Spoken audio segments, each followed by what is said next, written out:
Nunca digas no se puede, nunca digas no hay dinero, nunca digas soy pobre, nunca digas eso es para otros, nunca digas no puedo.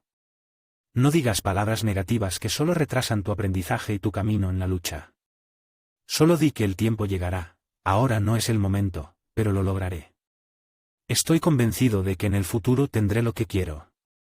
Hoy recuerda siempre que tú eres el creador de tu propia historia y aunque el camino pueda presentar desafíos, nunca pierdas la determinación y la fe en ti mismo.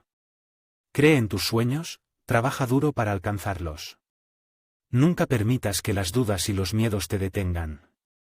Con coraje y perseverancia, siempre podrás superar cualquier obstáculo y lograr todo lo que te propongas.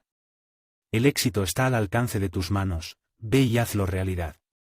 Deja un 100 si leíste hasta aquí. Esto demuestra que eres parte del 0.1% que realmente termina lo que comienza. Si estás decidido a cambiar tu vida, asegúrate de unirte a nuestro movimiento siguiéndonos. Que Dios te bendiga.